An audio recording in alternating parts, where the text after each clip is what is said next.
Te sengɛ ka to kan lajɛ sanga ni wagati bɛɛ lajɛlen la aw ni yantuma aw bisimila Mifa production ni Ondu tele ka dɔgɔkun kunnafoni kɛnɛ kan an bɛ otukalo tile 7 la san 2022 an ka kunnafoni kun fɔlɔ an bɛ o daminɛ Mali ale ni Côte d'Ivoire olu ye tagama min kɛ ka taa Togo jamana kan kɛrɛnkɛrɛnnenya la ni o kɛra Lomé Faure Gnassingbé bɛ ale ka palais la. O tagama in kun bɛ ka boli fɛn min kan o de Ivoirien ka kɛlɛkɛcɛ 49 olu minnu nana an fɛ Mali la ni kunnafoni y'a jira k'a fɔ ko u nana ka sɔrɔ k'a ma kɛ ni sariya sira ye walasa a kana se ka kɛ sababu ye ka bɛnbaliya sinsin ni jamana kofɔlen fila ni ɲɔgɔn cɛ lajɛ bolila o de kan o senfɛ ko walasa u ka kɛlɛkɛcɛ 49 olu ka se ka segin ka taa u baara cogoya min na an ka jamana camancɛ fanga o ɲɛmɔgɔ olu ye laɲini mun kɛ Alassane Dramane Ouattara fɛ ni ale Côte d'Ivoire jamana ɲɛmɔgɔ ye o kun fɔlɔ o de ye ko ka bɔ ka yafadeli kɛ Mali fɛ ka yafadeli kɛ o tɛmɛnen kɔfɛ ka tila k'a sɛbɛntiya k'a fɔ ko ale de ye kɛlɛkɛlacɛ 49 ko k'u bila ka na an fɛ Mali la a filanan o de ye ko ka fɛɛrɛ kɛ walasa ko bɛnbaliya ni waleya min ni a kɛra a kana kɛ sababu ye ka bɛnbaliya kɛ Mali ni Côte d'Ivoire ni ɲɔgɔn cɛ a sabanan ko ka Mali dɔn jamana ye k'a bonya ani fana ni u ka kɛlɛkɛcɛ wɛrɛ bɛ na an ka jamana kan k'a ka kɛ ni sariya sira ye.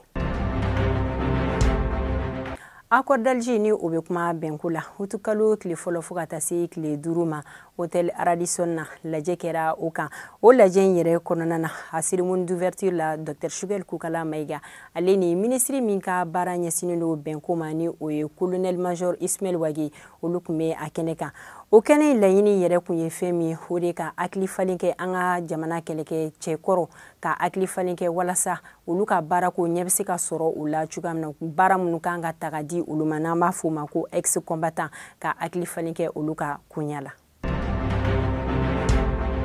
Yirituru ale ye ladalako ye an fɛ Mali la Dr Choguel Koukala Maïga ale ye tagama kɛ ka taa sibi Yirituru la kunnafoni y'a jira k'a fɔ ko ɲinɛ san kɔnɔ k'a bolo dalen don ko ka yiri 17 ko k'o de turu Mali la a kɛnɛ in yɛrɛ kan min inspecteur Fatoumata Kone ale y'a jira k'a fɔ ko yiri ko o jɔda ka bon jamana ka siniɲɛsigi ma ko ye jamana sinsinbere dɔ de ko yiri turuli ko tɛ a bannen ko sabula ko ni a turula kan ka matarafa ka ɲɛ ko ka ji kɛ a la ka mɔgɔ bila a kɔrɔ walasa min bɛ to ka a lakana. Otukalo tile fɔlɔ san 2022 lajɛba dɔ o kɛra an ka jamana kunnafonidilaw olu ka soba la n'an b'a fɔ ma ko maison de la presse o lajɛ in yɛrɛ o kun bɛ mɔgɔ minnu ni ɲɔgɔn cɛ o kun ye M5 RFP mɔgɔw olu kun bɛ a kɛnɛ kan ani an ka jamana kunnafonidilaw olu yɛrɛ fana kun bɛ a kɛnɛ kan laɲini yɛrɛ kun ye fɛn min o de ka kuma M5 RFP Malikura o baaraw tagaboloya kan o kɛnɛ yɛrɛ kan o y'a jira k'a fɔ ko Dr Choguel Koukala Maïga k'u tɛ o dɔn u ka ɲɛmɔgɔ ye tuguni.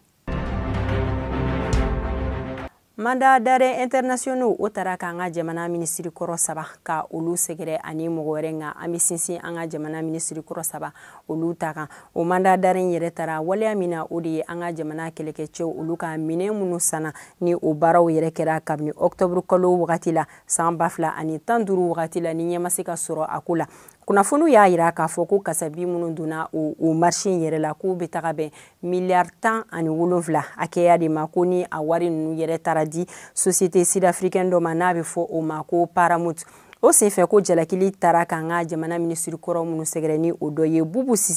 Boubou Cissé bɔra ka kuma otukalo tile fɔlɔ san 2022 a ka kuma na ale y'a jira k'a fɔ ko ni baara ninnu bɛ kɛ wagati min na ko y'a sɔrɔ ale kun ye minisiri min kun ka baara ɲɛsinnen don sanuko ma ko ale sen tɛ a ko la o senfɛ hali bi ni ko kelen na Mamadou Ikor Diarra ni ale kun ye minisiri min kun ka baara ɲɛsinnen don sɔrɔko ma ale y'a jira k'a fɔ fana ko ni sugubulon min ko ni a dira k'ale ma sugubulon di wa fana k'an ma tɛmɛ ale ka cakɛda yɛrɛ la ko ni baara ninnu ko ni a bɛ kɛ k'a kan ka tɛmɛ sira dɔw de fɛ ko ɲɔni ale ka wari bɔ ko ka don a ko da fɛ k'a tɛmɛna olu siraw bɛɛ lajɛlen de fɛ fɔlɔ ko wari ka sɔrɔ ka bɔ ko ka di a ko da fɛ ko ye kelen o tɛmɛnen kɔfɛ tuguni ko marsi kalo tɛmɛnen na ko ale ka musokɔrɔba o bɛnna ni o ka fatuli k'ale kun nana Mali la o ka janajaw tɛmɛnen kɔfɛ k'ale tagara an ka Mali autorité dɔw fɛ yen ko k'a fɔ u ye ko ni u mago bɛ ale la ale ka kunnafoni dɔw di ko k'ale wele k'ale bɛ kunnafoni k'u mago bɛ kunnafoni fɛn fɛn la k'ale b'a di u ma nka ko min ye ale tɔɔrɔ ale bala ko ka ni kunnafoni de bɔlɔlɔw sanfɛla la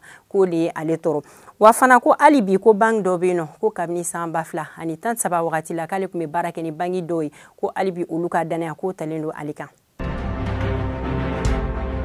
An balima chrétien lakaw ni olu be san cathédrale Notre-Dame de Lourdes la olu ye aladeli dɔ kɛ ni o kɛra juillet kalo tile 31 san 2022 o aladeli yɛrɛ kun bɛ ka kɛ fɛn min kan o de ye ka aladeli ko walasa bɛn ni basigi o bɛ se ka sabati Mali la cogoya min na ani sanji ko o nata fana ko ka cɛya an fɛ Mali la. Otukalo tile fɔlɔ an bori ale ni boli ni ɲɔgɔn cɛ min ye marifa jatigɛlikɛlaw ye k'u tagara binkali kɛ ka camion 15 ka tasuma don u la. Ali bi otukalo tile 3 san 2022 k'u ye camion 19 fana ko ka tasuma don u la ko mun camion min yɛrɛ kun bɛ ka taa douanzan mara la ko ni jagofɛnw kun bɛ o de kɔnɔ. Otukalo tile 4 san 2012 nɛgɛ ɲɛ 16 o wagati la ni o kɛra Bankas o cercle dɔ la n'a bɛ fɔ o ma ko Andi min ye marifa jatigɛlikɛlaw ye minnu ma se ka lakodɔn k'u taara binkali wale kɛ ka ni sigida in ka o sɛgɛrɛ k'o kɛra sababu ye mɔgɔ kelen ko o tora a da fɛ mɔgɔ 2 k'olu sɛbɛkɔrɔ joginna. N'an bɔra yen hali bi an bɛ taa Bankas o mara la min ye u ka jɛkulu dɔ ye n'a bɛ fɔ o ma ko Mouvement Patriotique pour l'Unité et la Sauvegarde du Cercle de Bankas olu ye laseli dɔ kɛ o y'a yira k'a fɔ ko kabini san 2018 o wagati la ko tiɲɛni caman ko kɛra Bankas fanfɛla la a yirala k'a fɔ fana ko binkali minnu kɛra yen yɔrɔ la ko bɛ taga bɛn 280 hakɛya de ma wa fana ko mɔgɔ minnu ye u sigiyɔrɔ bila ko k'o waleya kɛ mɔgɔ jatigɛlikɛla ninnu ka waleya ko o bɛ taga bɛn mɔgɔ 3,929 wa ko minnu yɛrɛ fana bɛ yen ni bingalikɛlaw tagara ni minnu ni olu ma se ka lakodɔn ko olu bɛ taga 225 hakɛya de la. Hali bi ko san 2018 fo ka taa se san 2021 ma ko bakan minnu bɛ yen ni olu fana taara banbagaci mɔgɔw fɛ k'o bɛ taga bɛn bakan 10,828 hakɛya de ma. K'u ye du minnu jeni ko o du bɛ taga bɛn du 751 de ma wa ko balo kun bɛ taga mara yɔrɔ minnu fana na k'u ye tasuma don olu yɔrɔ dɔw la ko ni o bɛ taga bɛn 5,197 hakɛya la wa fana ko minɛ wɛrɛ dɔw fana ko olu caman tununa hali bi ni wagati kofɔlen na ko commune 9 kalanso ko olu bɛɛ lajɛlen ko olu datugura fana ni o ye ko Lesagu, Bayijalasagu, Kolongo, Wɛnkoro, Sɛgɛ, Sokura, Subala ani Turi ko ninnu yɔrɔ bɛɛ lajɛlen ko kalanso ko olu datugura ani novembre kalo wagati fana na san 2021 k'u ka pont dɔ bɛ yen n'a bɛ fɔ o ma ko pont Paru Sogobiya ko ni dɔw b'a fɔ o yɔrɔ ma ko Jahanama ko o yɔrɔ kofɔlen na ko mɔgɔ minnu tununa ka bɛn ni wagati kofɔlen ma ko bɛ taga bɛn mɔgɔ 60 hakɛya de ma. Juillet kalo tile 30 san 2022 Bakɔ Jikɔrɔni ni o kɛra nɛgɛ ɲɛ 16 o wagati la kasara dɔ kɛra ni yɔrɔ kofɔlen na ni o kɛra gitɔrɔn fanfɛla la o sababu bɔra camion dɔ la ko ni tasuma de wulila ale la n'ale kun jɔlen bɛ gitɔrɔn na ka gitɔrɔn baara dɔ ko ka o kɛ kunnafoniw fɔra ɲɔgɔn kɔ tiɲɛni minnu kɛra a ko dafɛ kunnafoniw fɔra ɲɔgɔn kɔ a ko la sabula dɔw y'a yira k'a fɔ ko mɔgɔ 2 de tora a dafɛ i n'a fɔ dɔw fana y'a yira ko mɔgɔ 1 de tora a dafɛ kunnafoni dɔwɛrɛw fana olu fana y'a yira k'a fɔ ko bolimafɛn 12 nɛgɛso 1 du 3 cakɛda 2 ani boisson feere yɔrɔ dɔ ko ninnu bɛɛ lajɛlen ko tasuma donna ni bɛɛ lajɛlen la ko ka tiɲɛni kɛ ani ko mɔgɔ 3 ko olu sɛbɛkɔrɔ joginna mɔgɔ 4 ko olu ka jogini ko ma juguya kosɛbɛ.